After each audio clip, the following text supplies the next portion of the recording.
Good morning, YouTube. I thought I'd make a little video today, again another little DIY project. Maybe not the easiest one there is, but what we're doing today is basically showing you how to kill, pluck and dress a chicken. So for this we will need, of course, a chicken.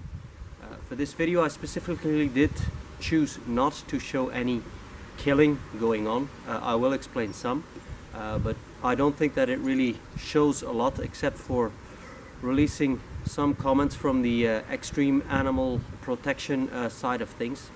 But we will indeed be killing a chicken. Again, I have already handled it. We have here our rooster, which we've raised, which I've raised myself, and which I am now going to pluck and clean. So what we want to be doing, first of all, if we want to kill the animal, we want to immobilize him. I've tied him down with his legs, and the solution that I'm using in this case, it's a cutout traffic cone, where I can basically put him in a funnel. So either you put the animal in a funnel, or a lot of people also attach him to a wire, but you want to make sure that the chicken doesn't really have a lot of space to move while you do the action. Now, when you want to be getting along with the killing itself, basic technique is to, give him a sharp tug to the head, and basically give a left or right to left cut as you want through the arteries. So we want to be cutting the arteries, the windpipe, and basically allow the animal to die. If we do this correctly, usually in about good 5 to 7 seconds, the animal will be dead. He might be kicking a little bit along the way, but in about 5 to 10 seconds the animal will be gone, at which point we can remove the head. But a good tip, first of all, don't cut the head entirely the first time round. You might indeed cause nervous shock in the animal, which indeed causes the famous effect of the headless chicken. So the chicken might indeed try to squirm free, try to run around or fly around, as I've had or seen happen a few times, as a headless chicken. So basically just cut the arteries, cut the windpipe, allow the animal to die, just keep the head firmly in your hand. It's not always the easiest part of the job, because literally the animal is dying in your hands, but it's something I consider it to be, it's my duty. I wanted to eat a chicken. I raised this chicken. We already had a problem with this one, that he just couldn't stop crowing all day long. So I basically decided today to dispatch this chicken. Now, next point of call, we want to be plucking the chicken. For this we're going to need a bucket of very hot water. I'm talking steaming hot, about 70-80 degrees, in which we're going to basically dunk our chicken into as well as we can. So this is steaming hot, too hot to put my fingers in.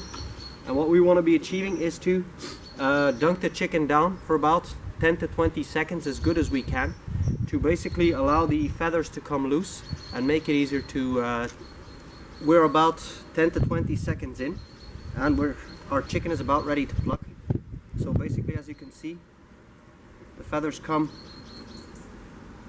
off very easily. Just at one tug of the hand, you can just basically tug off the feathers and the pens that are in, there we go, into the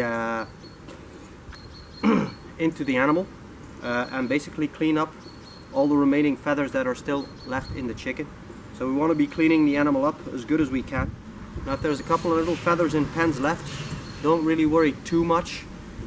We can handle this later on with a pair of tweezers in the kitchen, and even if there's 1 or 2 little pens that are really deeply stuck, don't even worry about that.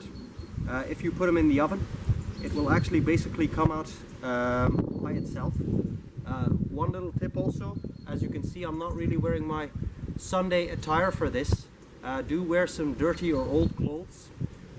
First of all, you're handling wet chicken, so the clothing's gonna get wet. And second of all, you're handling with blood, and believe me, you don't want to be trying and getting out dried or stale blood out of your brand new $300 pair of jeans. Not really ideal. So what we're gonna dress or pluck the entire animal, and once it's been plucked, we can go on with the next phase, basically gutting. We're round about done with plucking our chicken. I always do consider this to be the most annoying part of the job. It's not really a perfect job yet. There's still some pens and small little feathers here and there that are just too difficult to pluck out by hand, but we can do that later in the kitchen with some tweezers. And some of the parts will get handled now while we're gutting and cleaning.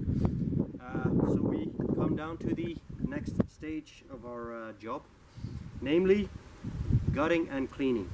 So what we want to be doing, we want to be taking our knife into the gut cavity of the animal and make a small incision. Try to be careful, or as careful as you can, not to disturb. Well, I did already, but it's usually inevitable. Don't worry, we'll clean that out, but try not to disturb the gut cavity as much as you can, so you can get the intestines and bowels out as intact as possible. And next thing we want to be doing is, well, basically, there we go, put our hand in there and fish out the intestines.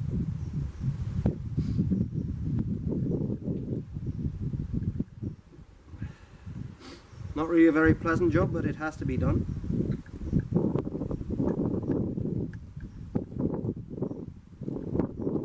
There we go.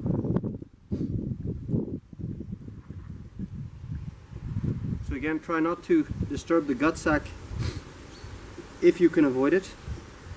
I'm just going to try to relieve the opening by cutting out a bit of the fat here. This is just purely fat, so don't really bother, or not really necessary for anything.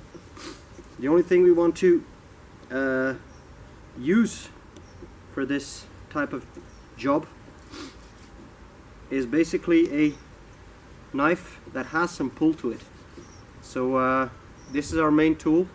In my case, that's an old boning knife that basically, well, I got from my dad. That was shortened specifically for this task, but you want something that has a bit of pull and a bit of back to it, that you can get some pull out of it if you need to, for stuff like cutting through the neck.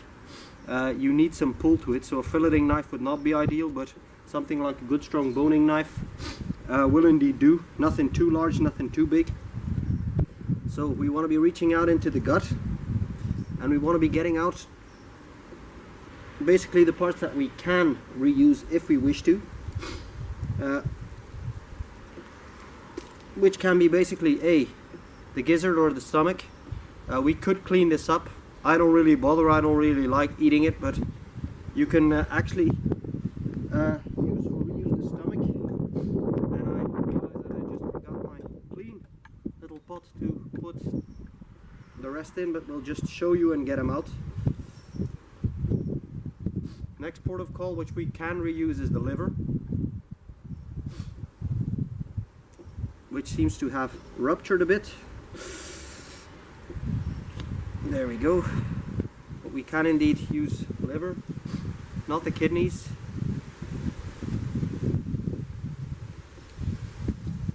And my own little favorite, the heart. There we go. This is one of my own little favorites. I always do keep the heart as a little treat for myself. There we go, the two kidneys are out. Just keep the heart for myself as a little treat. You can just fry this up, throw it on the barbecue, put it in the oven, you name it, but I do love eating the little heart as a little treat for myself. So, well, we'll put him here, we'll clean him up later. Basically next, dressing it up is basically remove all the unnecessary fat. So the animal did have some back fat to it already, sign of it having a good life. The tail end, again, not really useful for anything in specific, not really anything you can do with this, so we cut it out. There we go. There's still some fat inside.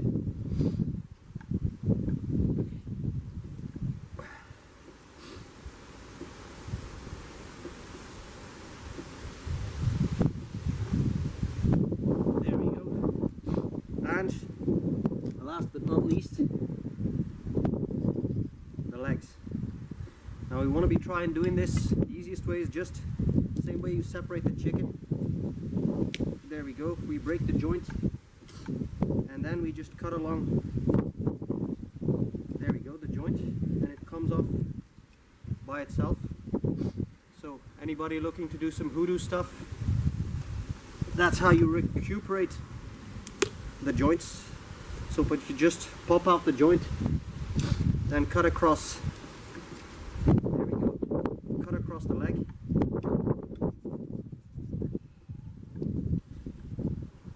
And we're about,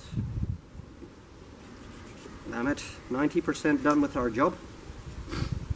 So this is about the bloodiest and messiest part of the job, but we have basically a 90% or 95% plucked and dressed chicken. Again, the rest will come out during cleaning, which will be our next part. We're going to be cleaning this under the under cold water, and there we go. The chicken's been plucked, the chicken's been gutted, and now it's time for basic cleaning. We've come to the last stage of our job. It's basically cleaning out the gut cavity. Not really much to it, so we want to be rinsing the animal under cold water. And what we're basically looking for is, well, you will smell it, but we want the animal to be rid of any dirty water, so as soon as the water comes out clean, not yet, the gut cavity will be clean. You'll also smell it. You'll basically also smell when the animal comes clean. So we want to be rinsing out the gut cavity and then the entire outside under cold water until the animal comes clean. Again, as you can see, it's not fully clean yet. There's still some little niggly feathers and pens that are stuck in the animal. Don't worry, we can basically pluck that out with a pair of tweezers. They're a bit too stubborn or nasty to get out by hand. And again, if there's one or two little niggly pens that are still stuck, don't worry about that either.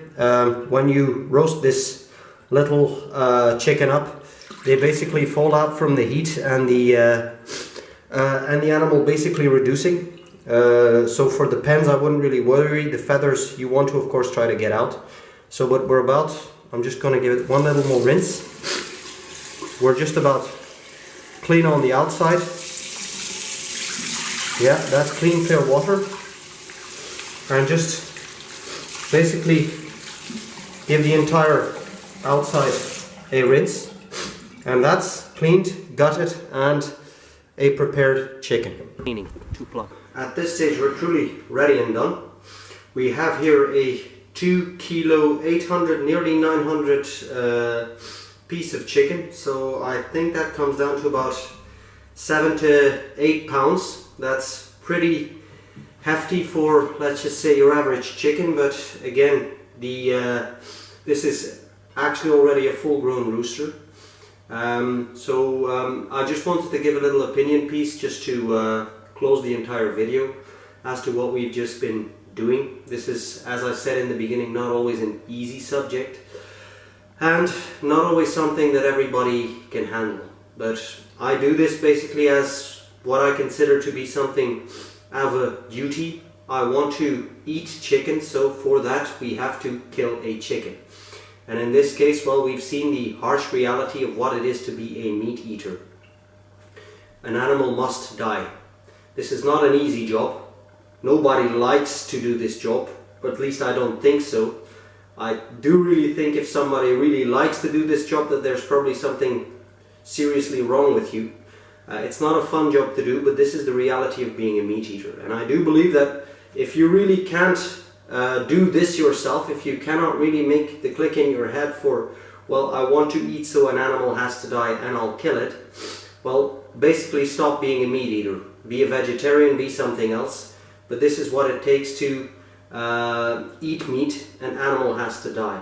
And it's something from as far ago as my father taught me how to do this, which has always taught me how to have great respect, to treat the animal with respect, and also to kill the animal as quickly and humanely as possible. That's what you always want to be aiming for. Kill the animal quick and humane. At least what I can say is this animal's had a good life. It shows it as well. If you look at the animal, it has chicken wings. These are really proper, decent wings from an animal that's still been around to run and fly.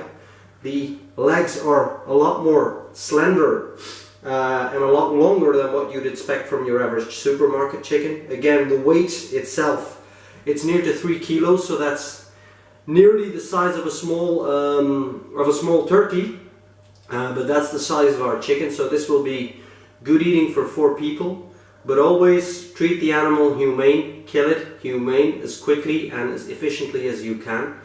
And again, I do urge any meat eater to do this at least once in your life, to learn the respect and what it takes to basically eat an animal. This is basically what you have to do, and it's something that, a lesson that teaches you great respect for the animal that you just killed.